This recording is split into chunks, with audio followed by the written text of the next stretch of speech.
Morning students, physics online class में आप सभी का स्वागत है। अभी तक हमने इस लेक्चर से पहले विद्युत फ्लक्स पढ़ लिया था इस चैप्टर में, और इसके बाद सतत आवेश वितरण भी हमने पढ़ा था और उससे संबंधित कुछ सवाल भी हमने सॉल्व किए थे, और गाउस का नियम भी हमने पढ़ लिया था। गाउस का नियम क्या था, वेरी इंपॉर्टेंट था, मैंने आपको बताया था। और यहाँ पर अब जो टॉपिक हम पढ़ने वाले हैं उसमें भी गाउस के नियम और विद्युत फ्लक्स दोनों ही पॉइंट काम में आने वाले हैं। इसलिए किसी स्टूडेंट ने अगर उन टॉपिकों को नहीं पढ़ा हो तो इस लेक्चर को देखने से पहले उन टॉपिकों को पढ़ें, जिससे टॉपिक आसानी से समझ में आ जाए। एक बार मैं वापस से बता देता हूँ, गाउस का नियम क्या होता है। गाउस का नियम, इस नियम के अनुसार विद्युत क्षेत्र में, इस नियम के अनुसार विद्युत क्षेत्र में किसी बंद काल्पनिक पृष्ठ से संबद्ध कुल विद्युत फ्लक्स का मान, कुल विद्युत फ्लक्स का जो मान होता है वो किसके बराबर होता है, गाउसियन पृष्ठ से परिबद्ध, गाउसियन पृष्ठ से परिबद्ध कुल आवेश और निर्वात की विद्युतशीलता के अनुपात के बराबर होता है। और उसको हमने गणित के रूप में किस प्रकार से ले जाना, फाई बराबर हमारे पास आएगा sigma q upon epsilon not. और मैंने आपको ये भी बताया था कि गाउस का जो नियम होता है वो केवल बंद आकृतियों के लिए या बंद पृष्ठों के लिए ही लागू किया जाता है। और इस नियम का यूज किस चीज को निकालने के लिए किया जाता है, विद्युत फ्लक्स का मान निकालने के लिए किया जाता है। तो देखिए, आज हम पढ़ेंगे गाउस के नियम के अनुप्रयोग, गाउस के नियम के अनुप्रयोग, यानी कि गाउस के नियम की जो एप्लीकेशन है उनको आज हम पढ़ेंगे। कई 3-4 एप्लीकेशन है इसकी, 3-4 अनुप्रयोग हैं, जिनमें से पहला जो अनुप्रयोग है वो क्या है, अनंत रेखीय समआवेशित तार।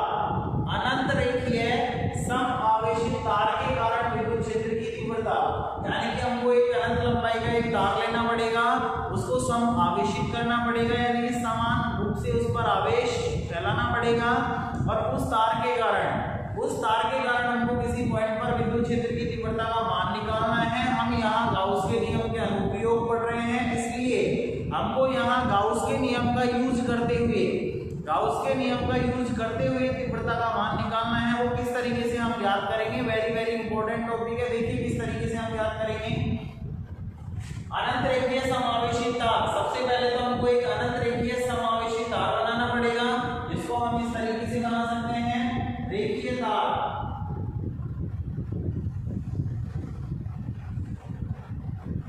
अनंत लंबाई का है, इसलिए हम इसको दोनों तरफ से डॉट डॉट डॉट करके आगे बढ़ा सकते हैं। डॉट डॉट का मतलब यह है कि इस तार की जो लंबाई है वो कितनी है, अनंत है।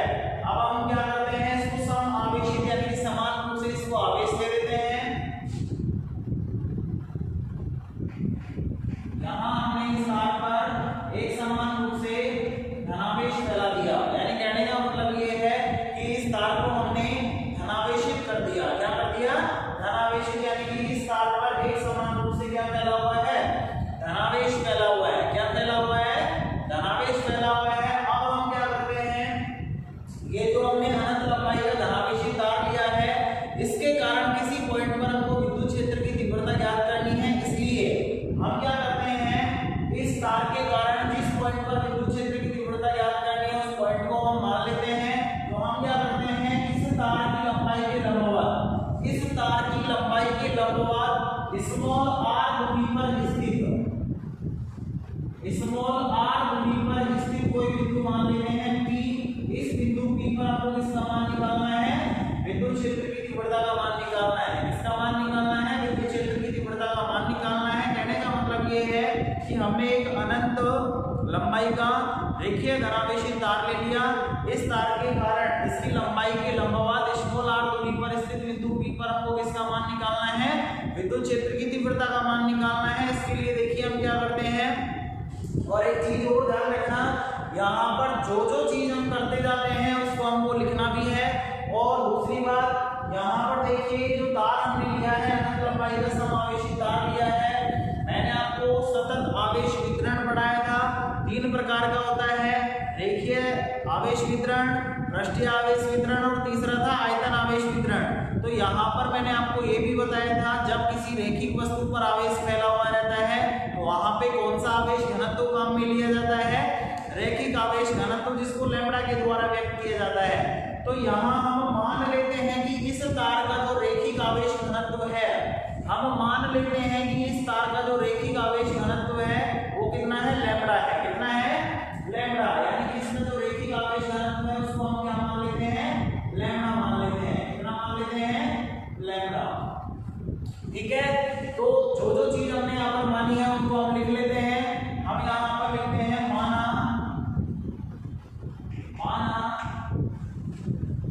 एक अनंत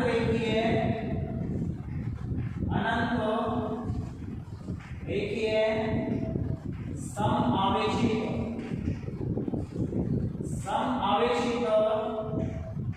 तार है जिसका रैखिक आवेश घनत्व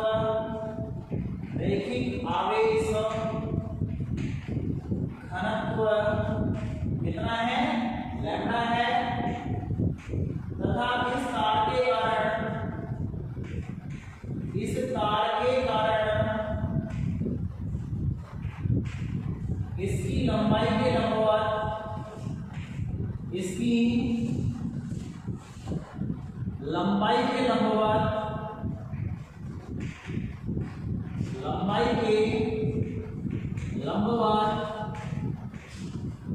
स्मॉल r दूरी पर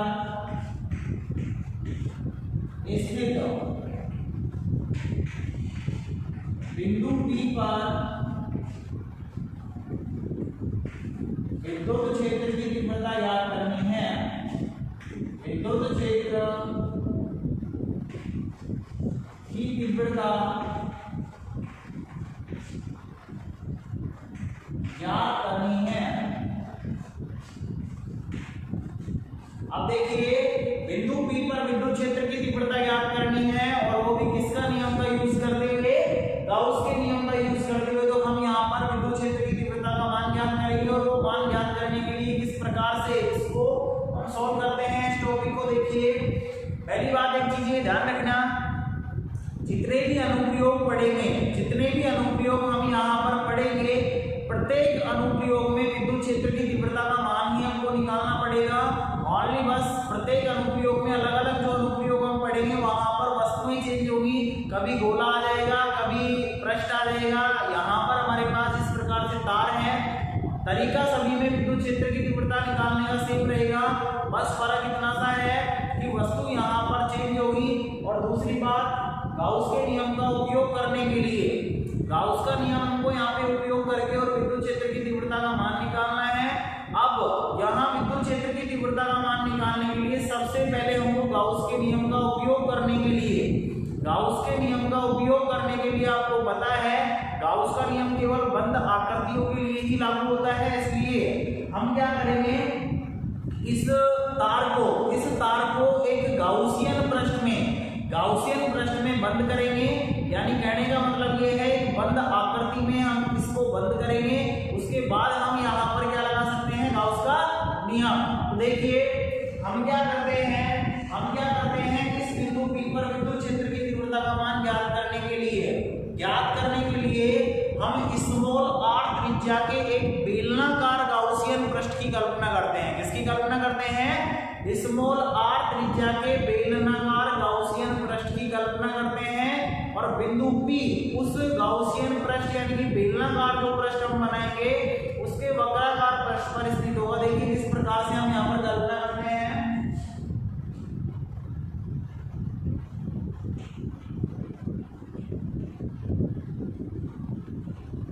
यहाँ जो बेलनाकार गाउसियन पृष्ठ हम बना रहे हैं, इसकी जो त्रिज्या है वो कितनी है, स्मॉल r। कितनी है इसकी त्रिज्या, स्मॉल r।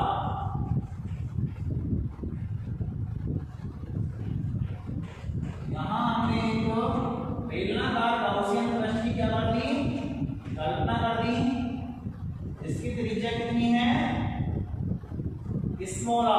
देखिए, यहाँ पर हमने एक बेलनाकार गाउसियन पृष्ठ की कल्पना करी है। आपको पता होना चाहिए कि जैसे ये एक बेलन की तरह है, ये चौक जो है बेलन की तरह है। इसमें कितने पृष्ठ होते हैं, बेलन में ध्यान रखना 3 पृष्ठ होते हैं। कौन कौन से होते हैं, एक तो इधर की तरफ होता है, एक ये वाला होता है और एक ये वाला होता है। तो यहाँ पर ये वाला पृष्ठ और ये वाला जो पृष्ठ होता है, इन दोनों पृष्ठों को हम कौन से पृष्ठ बोलते हैं? वृत्ताकार पृष्ठ। और यहाँ पर ये वाला जो पृष्ठ होता है, ये पृष्ठ कौन सा पृष्ठ कहलाएगा? वक्राकार पृष्ठ। कौन सा पृष्ठ कहलाएगा? वक्राकार पृष्ठ कहलाता है। तो यहाँ पर हम विद्युत क्षेत्र की तीव्रता का मान ज्ञात करने के लिए स्मॉल r त्रिज्या के एक बेलनाकार गाउसियन पृष्ठ की कल्पना करते हैं, जैसा कि आपको चित्र में दिखाया गया है। और गाउसियन पृष्ठ की कल्पना हम इस प्रकार से करते हैं कि बिंदु जो P है, बिंदु P का मतलब जिस पॉइंट पर हमको विद्युत क्षेत्र की तीव्रता ज्ञात करनी होती है, वो इसके वक्राकार पृष्ठ पर स्थित है। कहां पर है? इसके वक्राकार पृष्ठ पर स्थित है, यानी कि इस पॉइंट पर स्थित है। और इस बेलन की जो त्रिज्या है वो कितनी है? स्मॉल r है। कितनी है? स्मॉल r है। अब एक चीज और हम यहाँ पर मान लेते हैं, इस बेलनाकार पृष्ठ की जो लंबाई है, यानी कि इस बेलन की जो लंबाई है उसको भी हम मान लेते हैं l है। कितनी है? इस बेलन की जो लंबाई है वो कितनी मान लेते हैं? हम l मान लेते हैं। देखिए आगे हम इसको सॉल्व करेंगे। एक चीज ये ध्यान रखना, एक बार मैं आपको इस पॉइंट के बारे में पूरा बता देता हूँ कि किस किस तरीके से हम विद्युत क्षेत्र की तीव्रता ज्ञात करेंगे, फिर हम इसका मान निकालना स्टार्ट करेंगे। देखिए सबसे पहले हम तार लेते हैं, समावेशित तार। उस तार के कारण जिस पॉइंट पर हमको विद्युत क्षेत्र की तीव्रता निकालनी है, उस पॉइंट को हमने P मान लिया स्मॉल r दूरी पर, जैसा कि हमने यहाँ पर बिंदु P माना है। अब बिंदु P पर विद्युत क्षेत्र की तीव्रता ज्ञात करने के लिए सेकंड काम हम क्या करते हैं? सेकंड काम हम यहाँ बेलनाकार गाउसियन पृष्ठ की कल्पना करते हैं। गाउसियन पृष्ठ की कल्पना करने के बाद हम यहाँ पर गाउस के नियम का उपयोग करके और इस गाउसियन पृष्ठ का कुल विद्युत फ्लक्स का मान निकालते हैं। किसका मान निकालते हैं? कुल विद्युत फ्लक्स का मान निकालते हैं और उसको गाउस के नियम का उपयोग करते हुए वहां से हमारे पास विद्युत क्षेत्र की तीव्रता का मान आ जाता है। कहने का मतलब ये है, अगला स्टेप हमारा क्या होगा? इस गाउसियन पृष्ठ के लिए कुल विद्युत फ्लक्स का मान ज्ञात करना होगा। तो सबसे पहले हम गाउसियन पृष्ठ के लिए कुल विद्युत फ्लक्स का मान ज्ञात करेंगे और वो किस तरीके से ज्ञात करेंगे?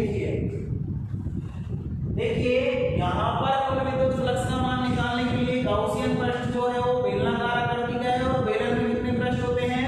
3 पृष्ठ होते हैं। तो तीनों पृष्ठों में हम क्या करते हैं? तीनों पृष्ठों के लिए अलग अलग विद्युत फ्लक्स का मान निकालते हैं और तीनों को अगर जोड़ दिया जाएगा तो हमारे पास इस बेलन के लिए कुल विद्युत फ्लक्स का मान आ जाएगा। जैसा कि मैंने आपको ये न्यूमेरिकल भी बताया था, उसकी तरह ही इसको हम सॉल्व करेंगे। देखिए यहाँ पर हम क्या करते हैं? इस वाले पृष्ठ को, ये बेलन ऐसे रखा हुआ है, इसके ऊपर वाले पृष्ठ को हम S1 नाम दे देते हैं, नीचे वाले पृष्ठ को हम S2 नाम देते हैं और ये वाले पृष्ठ को हम S3 नाम दे देते हैं। तो देखिए ये वाला पृष्ठ है S1, ये नीचे वाला जो है इसको हमने नाम दे दिया S2 और यहाँ एक वक्राकार पृष्ठ है उसको हम नाम दे देते हैं S3। क्या नाम दे देते हैं? S3 हम नाम दे देते हैं। अब देखिए हमको यहाँ विद्युत फ्लक्स का मान निकालने के लिए विद्युत फ्लक्स का फॉर्मूला होता है d फाई बराबर अल्फास की अगर हम बात करें तो वो होता है d फाई बराबर E सदिश डॉट dA सदिश, या फिर संपूर्ण पृष्ठ की अगर बात करते हैं तो फाई बराबर होता है समाकलन E सदिश डॉट dA सदिश। तो कहने का मतलब ये है, इसको जब हम सॉल्व करेंगे तो विद्युत क्षेत्र की तीव्रता और क्षेत्रफल के बीच के कोण की भी हमको आवश्यकता पड़ेगी। अल्पांश क्षेत्रफल और विद्युत क्षेत्र की तीव्रता की दिशा, यानी कि उनके बीच का कोण की भी हमको आवश्यकता पड़ेगी। तो हम यहाँ पर कोण पहले ही निकाल लेते हैं। तीनों पृष्ठों के लिए थीटा का मान क्या क्या होगा? तो देखिए सबसे पहले हम पृष्ठ S1 की बात करते हैं। पृष्ठ S1 का अल्पांश क्षेत्रफल हम यहाँ पर लेने के, इसका ऊपर वाला जो पृष्ठ है इसका छोटा सा भाग यहाँ पर हमने ये ले लिया, छोटा सा भाग हमने क्या ले लिया? ये ले लिया। अब इस अल्पांश, यानी कि जो अल्पांश हमने लिया है, इसके क्षेत्रफल की दिशा कौन सी होगी? तो आपको पता है कि पृष्ठ यहाँ ऊपर की ओर है, पृष्ठ के लंबवत हमेशा क्षेत्रफल की दिशा होती है, तो कौन सी दिशा में होगी? ऊपर की ओर। तो यहाँ पर मैं इसकी दिशा इधर की तरफ दिखा सकता हूँ, ऊपर की ओर, यानी कि dA सदिश की दिशा। dA सदिश की दिशा पृष्ठ के लंबवत है और वो कौन सी तरफ है? ऊपर की ओर है। अब सेम तरीके से अगर dA की दिशा में सेकंड वाले पृष्ठ के लिए बात करना चाहता हूं तो सेकंड वाले पृष्ठ में भी हम अल्पांश, छोटा सा अल्पांश हम ये ले लेते हैं। अब यहाँ नीचे वाला जो पृष्ठ होगा, नीचे वाले पृष्ठ के लिए भी क्षेत्रफल की दिशा कौन सी होगी, नीचे की ओर होगी पृष्ठ के लंबवत। तो यहाँ अल्पा क्षेत्रफल डीए की जो दिशा है वो किधर की तरफ हो जाएगी, पृष्ठ के लंबवत नीचे की ओर। इसी तरीके से S3 पृष्ठ के लिए, यानी कि बेलन ऐसे रखा हुआ है और ये वाला जो पृष्ठ है S3, इसके लिए भी हम डीए की अगर बात करते हैं तो अल्पांश यानी कि एक छोटा सा टुकड़ा हम ले लेते हैं। ऐसे सपोज कीजिए इस बिंदु P को मैं थोड़ा नीचे दिखा देता हूँ, यहाँ पर हमने एक अल्पांश ले लिया, इसके पृष्ठ पर हमने एक छोटा सा अल्पांश ले लिया जिसका क्षेत्रफल डीए है, इसकी दिशा किधर की तरफ होगी। अब आपको पता है अगर अल्पांश हमने यहाँ पर लिया है तो पृष्ठ के लंबवत किधर की तरफ होगी, इधर की तरफ होगी। तो क्षेत्रफल की जो दिशा है पृष्ठ के लंबवत इस दिशा में हो जाएगी, जिसको मैं क्या दिखा सकता हूँ, डीए सदिश। क्षेत्रफल की बात यहाँ पर तीनों पृष्ठों के लिए हमने कर ली है, उनकी दिशा भी हमने दिखा दी है डायग्राम में। अब बात करेंगे विद्युत क्षेत्र की तीव्रता। तो विद्युत क्षेत्र की तीव्रता की दिशा क्या क्या होगी तीनों पृष्ठों के लिए, तो आपको पता है विद्युत क्षेत्र की तीव्रता की जो दिशा होती है वो हमेशा प्लस आवेश से क्या होती है, दूर, प्लस आवेश से क्या होती है, दूर। तो यहाँ पर इस तार पर आपको पता है प्लस आवेश एक समान रूप से फैला हुआ है। विद्युत क्षेत्र की जो तीव्रता की दिशा होगी तार के इधर की तरफ, तार के इधर की तरफ प्रत्येक पॉइंट पर, तार के इधर की तरफ प्रत्येक पॉइंट पर जो विद्युत क्षेत्र की तीव्रता की दिशा होगी वो प्लस आवेश से दूर यानी इधर की तरफ होगी, दूर इधर की तरफ होगी। अगर हम इधर की तरफ बात करते हैं, तार के इधर की तरफ अगर किसी भी पॉइंट पर बात करते हैं तो प्लस आवेश से दूर किधर की तरफ होगी, इधर की तरफ होगी विद्युत क्षेत्र की तीव्रता की दिशा। तो अब हम यहाँ पर इस वाले पॉइंट पर निकाल रहे हैं, तो विद्युत क्षेत्र की जो तीव्रता की दिशा होगी प्लस आवेश से दूर यानी इधर की तरफ आएगा, इधर की तरफ आएगा। यहाँ हम दिखा सकते हैं P की जो दिशा होगी वो डीए की दिशा में ही होगी। तो यहाँ पर हम दिखा सकते हैं कि सदिश। कहने का मतलब है S3 पृष्ठ के लिए E और D दोनों एक ही दिशा में होने के कारण थीटा का मान कितना होगा, 0 डिग्री होगा। अब बात कर लेते हैं इस वाले के लिए। तो यहाँ पर ये जो अल्पांश हमने लिया है तार के इधर की तरफ लिया है, यहाँ पर भी विद्युत क्षेत्र की तीव्रता की दिशा इधर की तरफ होगी, इधर की तरफ होगी। तो यहाँ पर थीटा का मान कितना होगा, 90 डिग्री होगा, यानी दोनों के बीच कितने डिग्री का कोण बन रहा है यहाँ पे, 90 का। सेम तरीके से नीचे वाले अल्पांश तार के इधर की तरफ हमने लिया है तो विद्युत क्षेत्र की तीव्रता की दिशा तो एक ही दिशा में है, इधर की तरफ। तो यहाँ पर भी थीटा का मान कितना होगा, 90 डिग्री। कितना डिग्री होगा, 90 डिग्री। तो देखिए तीनों पृष्ठों के लिए हमने थीटा का मान निकाल लिया है। अब हम आगे टॉपिक में सॉल्व करते हैं। देखिए यहाँ पर हमने लिख दिया था बिंदु P पर विद्युत क्षेत्र की तीव्रता ज्ञात करनी है, बिंदु P पर विद्युत क्षेत्र की तीव्रता ज्ञात करनी है। इसके लिए हमको क्या करना पड़ा, गाउसियन पृष्ठ की कल्पना की है तो उस चीज को भी हमको लिखना पड़ेगा। हम आगे लिखते हैं ज्ञात करनी है इसके लिए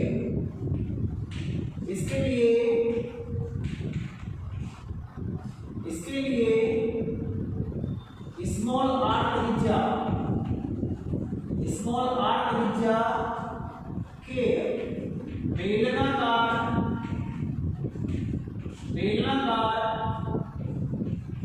गाउसियन पृष्ठ की कल्पना करते हैं। बेलनाकार गाउसियन पृष्ठ की कल्पना करते हैं। बिंदु P इसके वक्राकार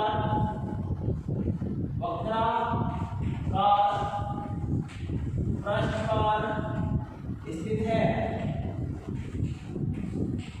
वक्राकार पृष्ठ पर स्थित है। अब देखिए यहाँ पर हमने सारी बातें लिख दी। अब इसके बाद हम क्या करेंगे, विद्युत फ्लक्स का मान निकालेंगे, गाउसियन पृष्ठ से संबंधित कुल विद्युत फ्लक्स का। हम यहाँ पे लिखेंगे चूंकि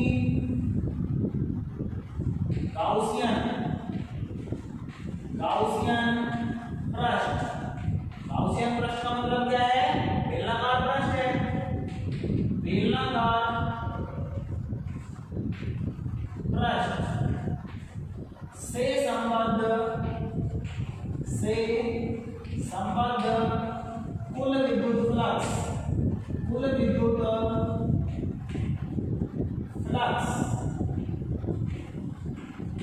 विद्युत फ्लक्स का मान क्या होगा, फाई बराबर कुल विद्युत फ्लक्स को हम फाई के द्वारा व्यक्त कर देते हैं। इसका जो मान है वो किसके बराबर होगा, जो हमने गाउसियन पृष्ठ में 3 पृष्ठ माने हैं S1, S2 और S3, तो तीनों पृष्ठों के लिए विद्युत फ्लक्स के योग के बराबर होगा। और विद्युत फ्लक्स का जो फॉर्मूला है वो हमने पढ़ा है, क्या पढ़ा है, समाकलन E सदिश डॉट dA सदिश। अगर बंद पृष्ठ के लिए हम समाकलन करते हैं तो ऊपर वृत्त का चिन्ह देगा, अगर बंद पृष्ठ के लिए नहीं करते हैं तो ऊपर वृत्त का चिन्ह नहीं आएगा। अगर यहाँ पे हम टोटल विद्युत फ्लक्स का फॉर्मूला लिखते हैं, टोटल विद्युत फ्लक्स का अगर फॉर्मूला लिखते हैं, आपको पता है टोटल विद्युत फ्लक्स इस बेलनाकार पृष्ठ का होगा, और बेलनाकार जो पृष्ठ है यहाँ पे बंद आकृति होती है, इसलिए वहां पर वृत्त का चिन्ह आएगा। लेकिन अगर हम इसको तीनों पृष्ठों के अलग-अलग रूप में अगर लिखते हैं, यानी कि पहले पृष्ठ का विद्युत फ्लक्स प्लस दूसरे का प्लस तीसरे का, तो वहां पर वृत्त का चिन्ह नहीं आएगा। क्यों नहीं आएगा? क्योंकि हमने जो बंद पृष्ठ था उसको 3 भागों में अलग-अलग कर दिया। अब बात करते हैं S1 की, तो S1 यहाँ पर बंद पृष्ठ नहीं होगा।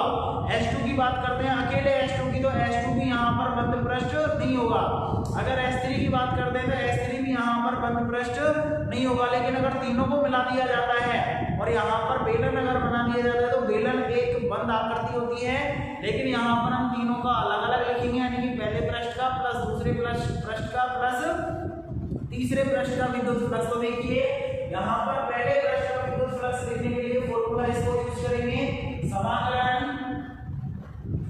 E सदिश डॉट dA सदिश कौन से पृष्ठ के लिए है, S1 के लिए है, तो यहाँ पर हम क्या लगा देते हैं, छोटा सा S1 प्लस दूसरे पृष्ठ के लिए S2 E सदिश डॉट dA सदिश प्लस तीसरे पृष्ठ के लिए S3 E सदिश डॉट dA सदिश। ये हो गया। अब यहाँ पर हम क्या करेंगे, डॉट को हटाएंगे तो cos थीटा आएगा, और थीटा के मान तीनों के लिए हम निकाल चुके हैं, जिसको हम यहाँ पर लिख देते हैं। देखिए इसको आगे सॉल्व करते हैं। फाई बराबर S1 पृष्ठ के लिए जो है E into dA cos। अब यहाँ पर पहले पृष्ठ के लिए आपको पता है S1 के लिए थीटा का मान कितना है, 90 डिग्री है। E और dA के बीच का मान कितना है, 90 डिग्री। तो यहाँ पर cos क्या लिखेंगे, 90 डिग्री प्लस सेकंड के लिए क्या है, S2 के लिए। अब S2 के लिए E into dA तो आएगा cos थीटा। थीटा का मान S2 के लिए कितना है, वो 90 है, तो हम यहाँ पर क्या लिखेंगे, cos 90 प्लस तीसरे पृष्ठ की बात करते हैं। तीसरे पृष्ठ के लिए देखो इस वक्राकार पृष्ठ के लिए दोनों एक ही दिशा में विद्युत क्षेत्र की तीव्रता होती है, थीटा का मान कितना होगा, 0 डिग्री। तो यहाँ पर आ जाएगा हमारे पास E into dA cos 0 degree. अब देखिए ये हो गया, इसको हम लिख देते हैं चूंकि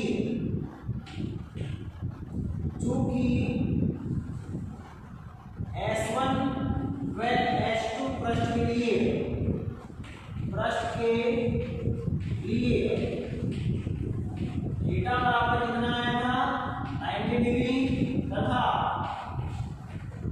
S3 पृष्ठ के लिए थीटा बराबर क्या लिखना है हमने, 0 डिग्री है। ये लिख दिया। अब देखिए cos 90 का मान कितना होता है, 0, तो इसका पूरे का मान क्या हो जाएगा, 0।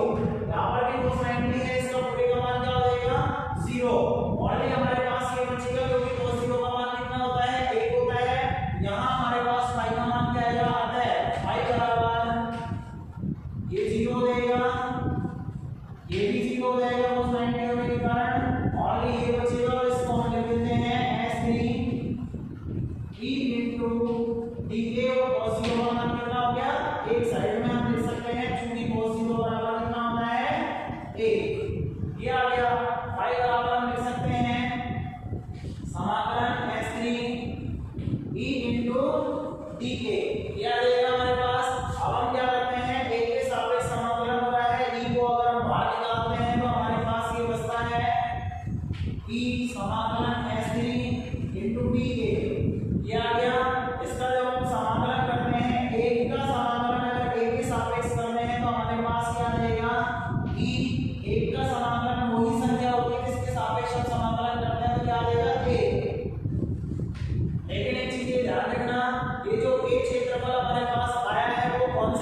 है S3 पृष्ठ का है और S3 पृष्ठ कौन सा है वक्राकार पृष्ठ।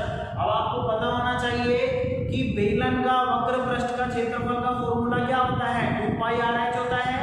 h यहाँ पर बेलन की जो हाइट होती है बेलन की जो लंबाई होती है उसको माना जाता है, लेकिन यहाँ पर बेलन की जो लंबाई होगी रखी है हमें l ले रखी है, तो इसका मतलब फॉर्मूला हो जाएगा हमारा a बराबर हो जाएगा इसका वक्र पृष्ठ का क्षेत्रफल 2 पाई r l।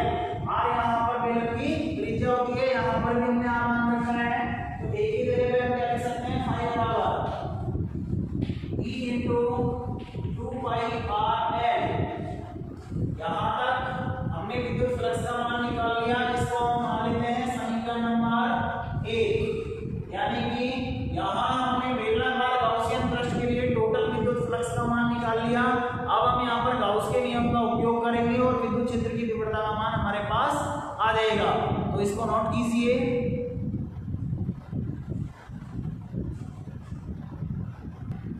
आगे हम चलते हैं, हमारे पास बेलनाकार गाउसियन पृष्ठ के लिए कुल विद्युत फ्लक्स का मान तो आ गया।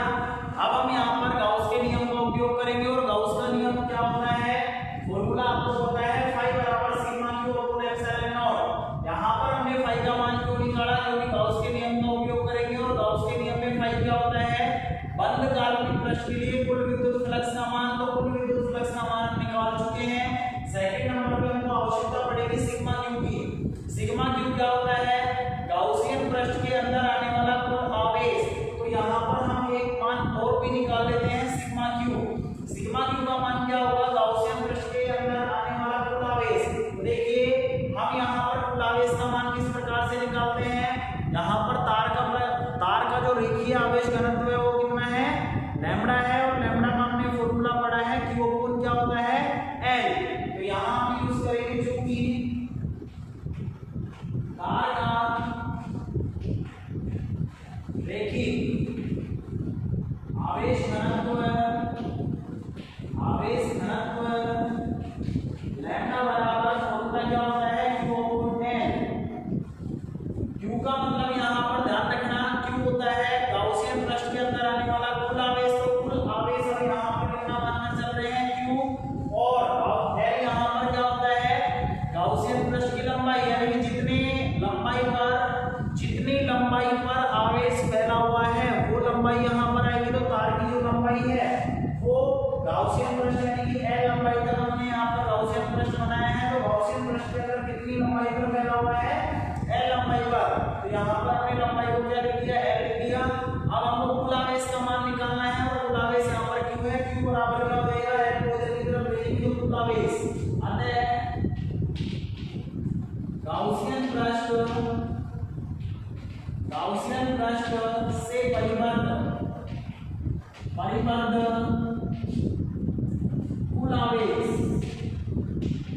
कुल आवेश क्या हो जाएगा हमारे पास Q बराबर क्या होगा Q बराबर लैम्डा एल हो जाएगा, एल को इधर की तरफ भेजेंगे तो क्या आ जाएगा लैम्डा एल, इसको हम मान लेते हैं समीकरण नंबर 2।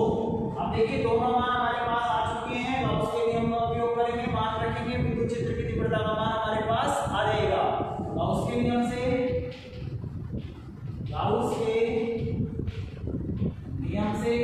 गाउस का नियम होता है फाई बराबर सिग्मा क्यू बटे एप्सिलॉन नॉट। एक चीज ये ध्यान रखना है यहाँ पर सिग्मा क्यू क्या है गाउसियन पृष्ठ के अंदर आने वाला कुल आवेश, और कुल आवेश को हमने यहाँ पर नाम दिया है क्यू, तो यहाँ पर हम फॉर्मूले में क्या लिख सकते हैं क्यू लिख सकते हैं।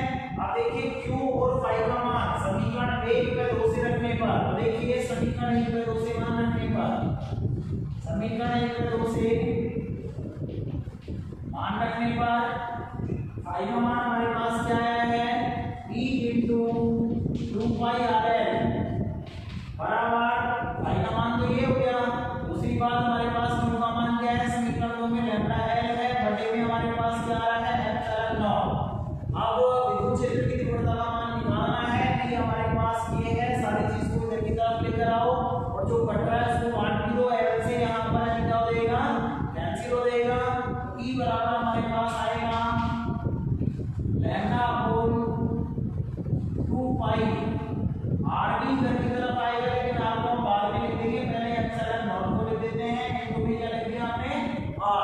इस फॉर्मूले को थोड़ा सा और भी हम सॉल्व कर सकते हैं।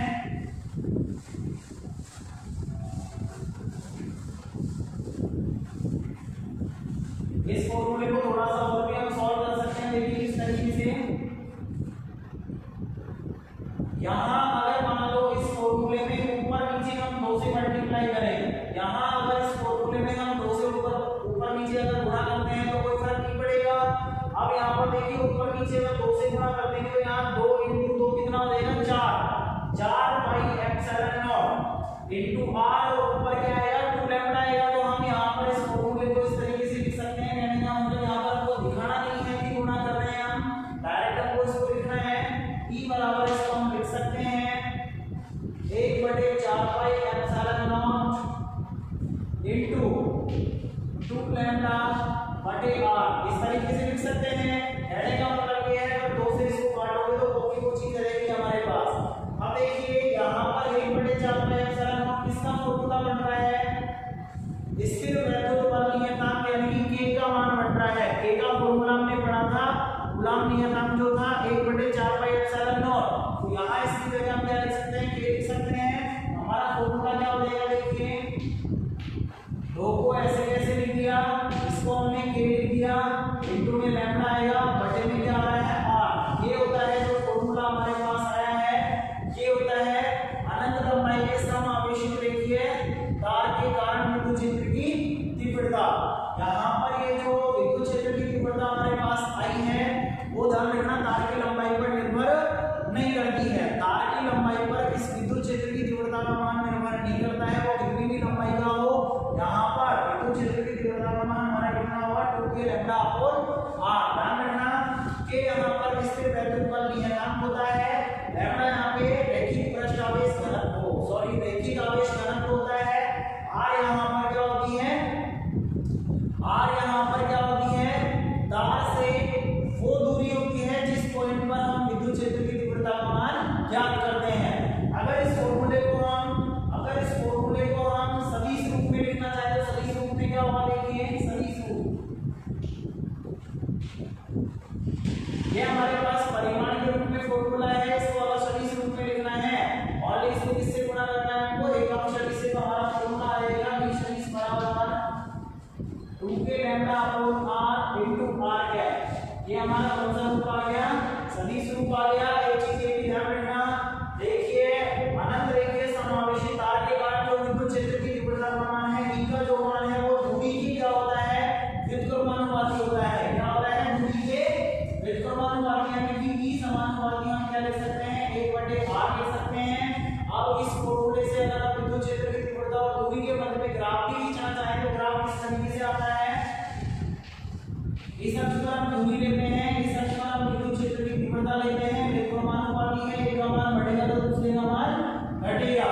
यहाँ एक व्युत्क्रमानुपाती का ग्राफ इस प्रकार से आ जाएगा।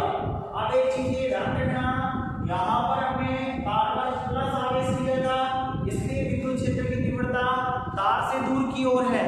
लेकिन अगर यहाँ पर तार पर हम माइनस आवेश लेते हैं, अगर तार पर हम माइनस आवेश लेते हैं तो विद्युत क्षेत्र की तीव्रता विपरीत हो जाएगी, यानी कि तार की ओर हो जाएगी। तो यहाँ पर अगर माइनस आवेश लेते हो तो उसी तरीके से हमको इस टॉपिक को सॉल्व करना होगा।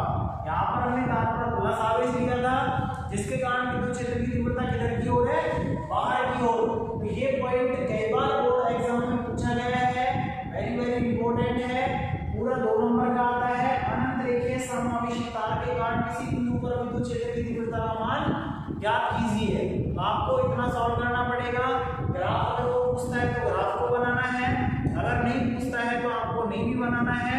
और यहाँ एक सदिश रूप है, ये फॉर्मूला आपको डायरेक्ट ध्यान रखना है क्योंकि इससे संबंधित न्यूमेरिकल भी वो पूछ लेता है।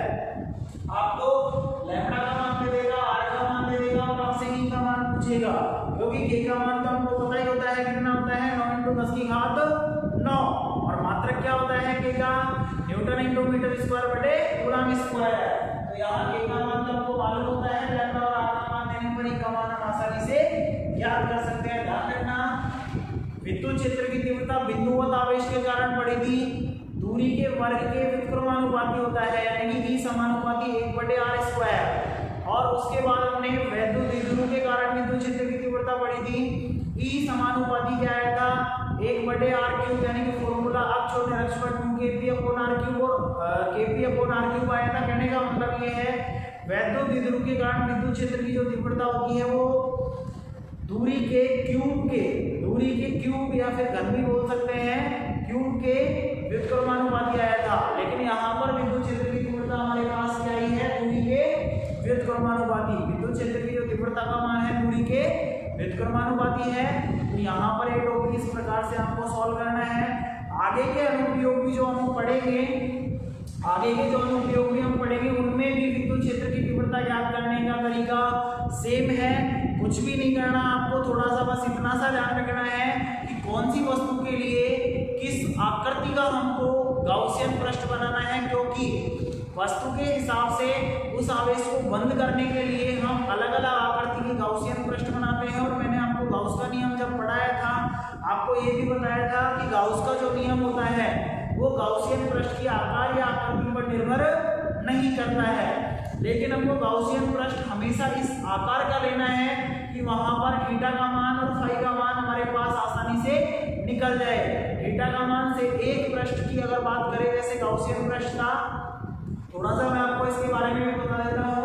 यहाँ पर हमने बेलनाकार पृष्ठ क्यों बनाया, बेलनाकार पृष्ठ इसलिए बनाया क्योंकि इसको 3 पृष्ठों से मिलकर बना हुआ माना जा सकता है। और तीनों पृष्ठों पर अलग अलग तीनों पृष्ठों पर प्रत्येक बिंदु पर थीटा का मान भी यहाँ पर समान होता है। थीटा का मान का मतलब है ई और डी ए सदिश के बीच का जो कोण होता है। देखिए जैसे S1 की अगर हम बात करें तो S1 के प्रत्येक पॉइंट पर थीटा का मान क्या होगा, 0 डिग्री, वो सॉरी 90 डिग्री होगा। और S2 की अगर बात करें तो S2 पर भी प्रत्येक पॉइंट पर थीटा का मान क्या होगा, 90 डिग्री होगा। और S3 पर अगर बात करें तो प्रत्येक पॉइंट पर, इस वाले पृष्ठ पर भी प्रत्येक पॉइंट पर थीटा का जो मान होगा वो 0 डिग्री होगा। इसलिए आसानी से हम हमारा विद्युत फ्लक्स ज्ञात हो जाता है। और यहाँ पर हमने इसके लिए तार के लिए कौन सा पृष्ठ काम में लिया है, बेलनाकार गाउसियन पृष्ठ। तो आज का लेक्चर हम यहीं पर समाप्त करते हैं। नेक्स्ट जो टॉपिक है, नेक्स्ट जो अनुप्रयोग है वो हम नेक्स्ट वीडियो में पढ़ेंगे। और वो क्या है, अचालक समआवेशित अचालक पट्टिका के कारण, समआवेशित अचालक पट्टिका के कारण विद्युत क्षेत्र की तीव्रता, जैसे हमने यहाँ पर ज्ञात किया है सेम तरीके से हम वहां पर भी विद्युत क्षेत्र की तीव्रता का मान ज्ञात करेंगे। आज के लिए इतना ही, थैंक यू।